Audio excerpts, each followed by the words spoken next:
Hey there, YouTube. I figure I'll start a new channel here, see how this thing goes. Today seemed like a good day to start it because I got an order in from Snapon, and it kind of coincides with some bad luck or good fun, depending on how you look at it. So I'll do a Snap-on tool haul and a service cart toolbox tour. This will be the first part toolbox tour because then I'll have my big box and my cabinet and other stuff.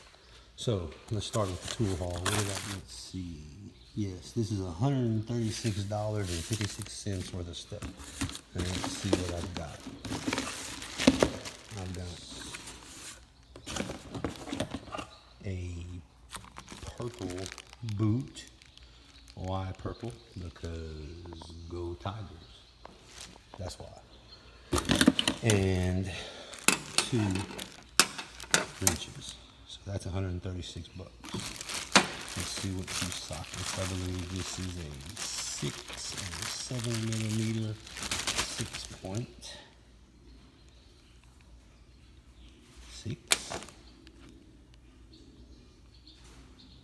and 7. And see that little detent cut out, that little tool mark where the detent from the ratchet hits? The only brand new socket I've ever had to warranty out, brand new, never touched it on anything that I've ever had to warranty out, was a Snap-on socket, an 8 millimeter to this very same set, because those detents were broached in the coating. So let's get going here. Okay, let's show you the big view here. There we go. All right, this is the top of the U.S. General cart. I saw a Real Tool Reviews review of this cart compared to the Blue Point, and I went and kicked the tires on it at Harbor Freight, and then I went to a local pawn shop, kicked the tires on a Snap-on cart of similar quality, and a Matco and a Cornwell cart of similar design, and this was, in my opinion, every bit as good. I'm sure somebody's gonna huff and puff about that, but sure seemed to look pretty good to me. So on this side I've got my rags. This is the greasier rag, this is the less greasy rag. Eventually this rag becomes trash and that becomes the greasy rag, and a new rag gets put there. Husky wobbles. I like a wobble socket extension. I think they're very handy because usually I find that just a little bit of clearance is the issue whenever clearance is an issue. This is the Proto made in USA 92 1/2 inch. I've taken several ratchets apart. Usually when I get a new ratchet, I take it apart and clean it and put oil in it. Usually they have some just like 3-in-1 oil, just very thin oil, just a drop or two in a new ratchet. This ratchet, when I opened it up, had like this very nice grease, very heavy grease in it. This is a Makita impact grade wobble for the little impact here. Again, I like a wobble. This is the Milwaukee Fuel, the 12 volt. I use it for 3/8 drive impact whenever I don't want to run an air hose. Little pipe wrench, just a Cobalt made wherever. This pliers rack is the Torsen Tools plier rack here. This is an old inherited from my dad, Craftsman USA chisel. So old, in fact, you can see I've actually cleaned up where the hammer has flattened out the back of the chisel. I've actually taken off some extra material a few times. These are the second best wire tools ever. These are the Snap-ons. They crimp well, they pinch well, they hold up well. They don't rust well. See all that stuff on there? All that's right in there. That stuff there, that's all little surface rust. I've used those once and keep them oiled. This is the Taiwan Vice Grip adjustable pliers. I actually like these. Good teeth. I actually like these better than the Nip-X. I'm a homeowner, not a mechanic. So usually when I'm using a pair of pliers like this, I have my hand up around something and my other hand holding something else. And inevitably I'll go to bite and they're open too far. And with the Nip-X, when you push that button, they slide and then you lose your position. With these, they click. So you can, oh, looky there, 1 and 2 and 3, and you can just really get to the right spot very, very easily. And if you mess up, they sort of work like the Nip-X, where you have to push the button and slide them. But usually I find that I'm open too far, not open not enough. Another Irwin product. This is actually a plier made by NWS in Germany. This hard wire, 2.5 millimeter rating, that's piano wire. So most of the mild steel fencing wires or goat fence wires that I cut, or anything on a car, is well beneath the tolerances this thing can handle. They seem to be forged and have this awesome coating on them, and I just went with the Irwin instead of the NWS, so that way an American company that still makes some American stuff can get a little bit of coin off of the sale. Bought these at a local mom and pop hardware store. This tool is pretty cool.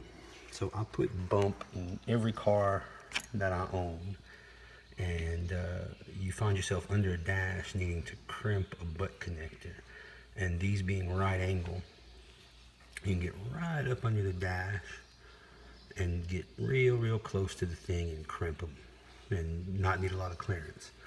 Now obviously, because this is where you apply the pressure, and this is where you apply basically the pressure is across a 90-degree angle on this bolt that I think is awfully thin. It's inevitable that this bolt will break. Hey Boudreaux, that's my old hound dog over there. And if you read the reviews, this thing has broken. Now this tool is made by OTC, and it is made in Taiwan. And if you don't like OTC tools and you want one like this that says Matco, you can pay $12 more than these and get a pair that says Matco that is exactly the same. And obviously you can see from the design that they are modeled after a very popular plier. Next to that, little old Taiwan cobalt vice grips, needle nose, Western Forge, Craftsman USA slip joint pliers. Again, I'm a homeowner, so sometimes my pliers are in the dirt working on a sprinkler head, like literally in the mud. Well, that's what these are good for, because I certainly don't want to mess up my nice triple slip Snap-on pliers. These are great. These are one of the, if you're going to own just a handful of Snap-on tools, I think this pair of pliers, this 47 ACF, is the one you want to have, is on that list. Next to that, again, Craftsman USA needle nose. These are actually pretty crappy. The point doesn't come together well. The teeth don't mesh well. They rust pretty easy. The joint is decent. The cutters wear out easily. But they're the needle nose that I have now. I will upgrade those. Then come down here. This is a Snap-on MG325 that I picked up at a pawn shop. A local pawn shop for $100. And as you see, it's in pretty good shape. I took the time to take it apart, and it is beautiful inside. Looks brand new. Lubricated that O-ring here. This O-ring back here gives you some grief. You need to take that star out and put some lube on it. Did that, and then the other mod I did was I took a piece of filter material, put it in the back. This silences it to some degree. Now, does it lower the power? Sure. But this is a 3/8 impact. I mean, if I need something more, I'll go get something more. This, even with this filter thing, still puts out plenty of torque, and it's not as annoying to work with. Somebody will likely see this and think, well, you could have got thus and such a 3/8 impact for, $100 and it'd have more torque. Well, Again, the inside of this tool is well put together. This is an American-made tool, and there's a pride of ownership component with Snap-on. And again, I can get the purple boot, and it's Go Tigers, right? So cool. And if you don't like it, oh well, you spend your money on what you want. Craftsman USA 3-sided file. I like these files. That little edge comes in real handy for just all sorts of stuff. This is a Craftsman Professional. I believe we really did have gold when we had Craftsman Professional available. Striking pry bar. It's got a lot of use on it. I like the little short one. It does 90% of what I need. I can do with that one. So I believe that. I don't know. I believe that was made by Mayhew. Down here, this is from OTC. This is another USA made tool from OTC Tools. Just a chromed ladyfoot pry bar. I've actually only used this inappropriately as a center punch. Other than that, it hasn't been used yet. 3/8 to 1/4 inch impact deal. That's if I want to use this or that on my impact sockets. This is a hammer I inherited from my dad. Those are all his screw ups there, and I don't know. I just decided I'd clean it up and put a coat of WD-40 on it. It is a 16-ounce, likely no-name brand hammer that he picked up from some shop somewhere. Let's keep on down here. Down here we've got the Snap-on Phillips head screwdrivers. You know, when you work with people, you inevitably end up, you get one of their tools, they get one of yours, and if you're good about it, you bring back their tools. The only tool I ever said, well, I'm going to wait for this guy to ask for this back, was a Snap-on No. 2 Phillips. I just couldn't figure out why it worked so much better than everybody else's Phillips that I had ever touched. And anyhow, when I finally had a few coins to rub together, I decided I'd get my own set. And there they are, the Phillips set. And then I got long flathead, long Phillips Craftsman Professional, and just I mean, who uses flathead screws anymore? So one of those in the service cart's all I really need. Over here, these are actually the only Snap-on sockets that I own. These are the Snap-on shorts and longs in the 3/8 drive 6-point metric. Most everything I work on is metric.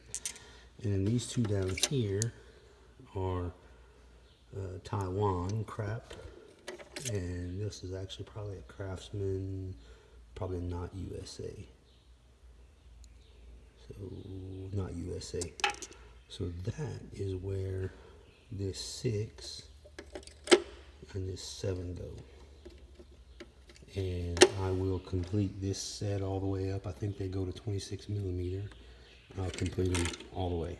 And that'll probably be the only Snap-on sockets I ever own. This is cool. This is a locking wobble. Again, I like a wobble socket. I find a lot of times that little bit of angle is all you need to get the clearance you need. And what's cool about this being a locking wobble is that, you know, again, you end up canted on the bolt and you torque just a little bit off to the side. So then when you go to come off the bolt, the wobble extension comes, but the socket stays behind. So then you end up with some sort of, you know, pry bar or needle nose plier down there or something fishing your socket off the fastener. That locking makes it loose enough to move real easy, but it does not budge unless you want it to. Well, maybe not even if you want it to with one hand. Well, I can't take that off with one hand. Not looking through a camera, anyways. Then ratchets. So I'm gonna do at one point I'll do a video where I take apart ratchets. This is an old Craftsman, I think 32 tooth. What's up, babe? Okay, well, hold on. I'm doing a video for yeah. This is a Matco, I think 32 tooth. That's the boss lady right here. Heck yeah. 32 tooth in a 3/8 angle and a 1/4 inch drive. And this is actually my favorite ratchet. This is a Craftsman Professional 84 tooth. It is very, very smooth. This is by far my favorite ratchet in the 3/8 drives that I currently own. And it's got a lot of love on it, and still looks just beautiful. And when I take apart this brand new Matco 88, that's a snap ring ratchet, but it's locking flex head. I bought this ratchet in 32 tooth and this ratchet, the other Matco in 32 tooth, on eBay for $77, and the local Matco man warranted this ratchet for me. So since he did, I bought a 1/4 inch drive ratchet from him, and I bought these, and that will probably be the last thing I buy from him or from Matco ever. The reason being is because these are made in Taiwan. They even had it on the label on the bottom, made in Taiwan. And if this set of stubby 3/8 drive looks real familiar, that's because I believe the Astro Pneumatic set is exactly the same, except you get more sockets. So I got that, and I got that from him. These weren't bad. The price, in fact, the Astro Pneumatics are about the same price. But you know, I was under the impression that I was buying quality or some better quality, and I mean, it's the same Taiwan stuff I can get elsewhere. This is a 90 tooth Cobalt. It's way fat this way. Just comparing it to the Craftsman, I mean, it's nearly twice the thickness of the Craftsman. The same's true for the Matco. It's good for getting in your hand in a hole. That's about all it's really good for. But again, as a homeowner, that crap happens a lot, so I keep it for that reason. Snap-on drawer, empty drawer that will one day be ratcheting standard wrenches. And this drawer here, this is the babies. So these are pretty new. These are the dual 80 Snap-on ratcheting reversible wrench. Now I just want to say, nobody needs those wrenches there.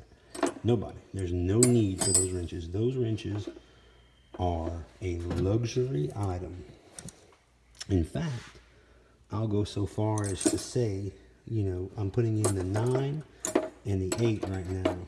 So that should make it a 12-piece set if I'm right. 1, 2, 3, 4, 5, 8, 9, 10, 11, 12-piece set. With those 2 wrenches in, by the time you pay taxes, this is a $600 wrench set.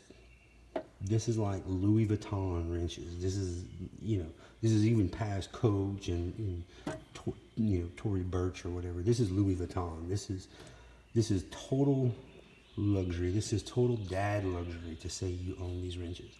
For $600, a starting out mechanic can just about purchase everything they need in gear wrench and in, say, Craftsman or the AutoZone brand or the O'Reilly brand to start their career.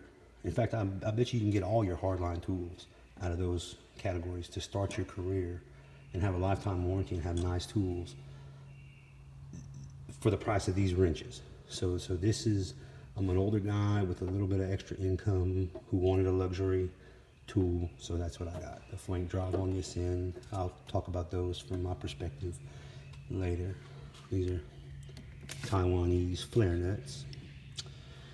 And S wrenches, just old Pittsburgh S metrics. I keep mostly metric in this card because that's mostly what I end up using on cars that I work on. 20, 21, and 22. Of course, 20 millimeter. I can't remember the last time I turned a 20 millimeter bolt, but whatever.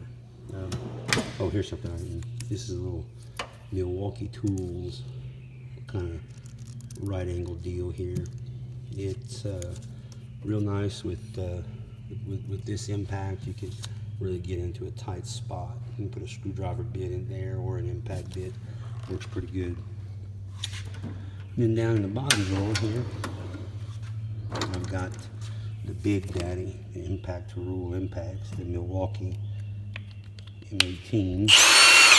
That thing just smokes the Snap-on. Like, it totally violates the Snap-on. Then I've got Craftsman USA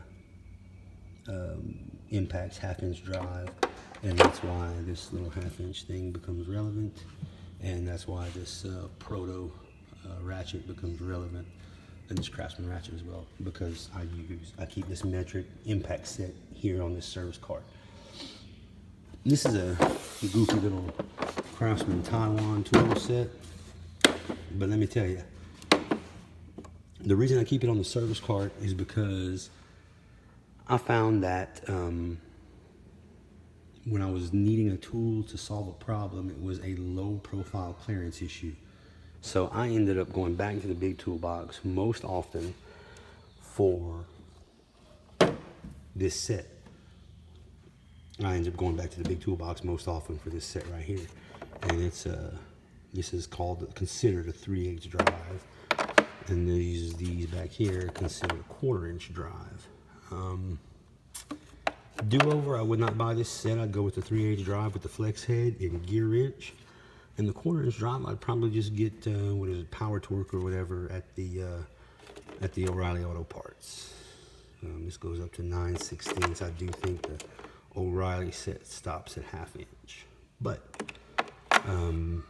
because I kept going back to this set, grabbing it to satisfy clearance issues, I decided I'd just go ahead and keep it on the service cart. And there is a off-brand, I can't remember what brand that is at all, actually. Again, I like a wobble impact 3/8 drive extension. Excuse me, 1/2 inch drive extension. And then over on the side, I keep the blaster, the liquid wrench, and then this FW1 cleaning wax is amazing. I'll do a review on it also at some point. But the blaster is probably the main thing that gets used on this side here. And then after I make a mess on a car, I'll just hit it with that cleaning wax and clean it up. But and the actual toolbox. I don't care for this locking mechanism where if the top's locked, you can't open the drawers. I wish it was a switch mechanism like so many other carts do.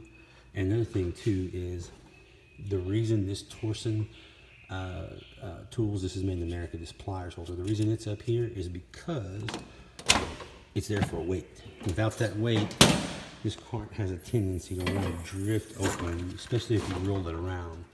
And this is not a stationary cart. In fact, it's in the middle of the floor. The reason being is because I actually roll it to actually work on cars. But back to the Snap-on tool haul. You notice I got in, see, I can't get in there. I got in this 8mm right here.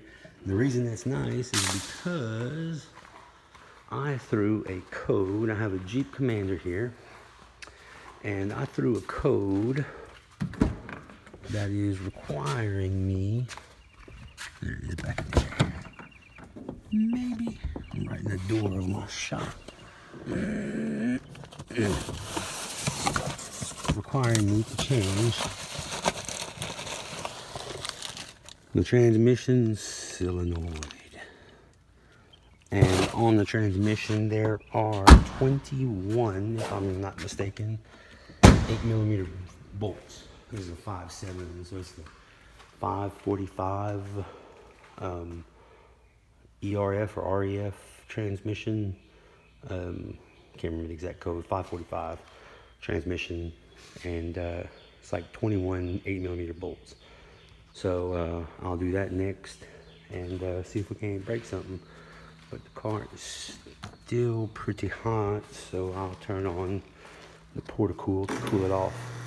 Hope you enjoyed this video.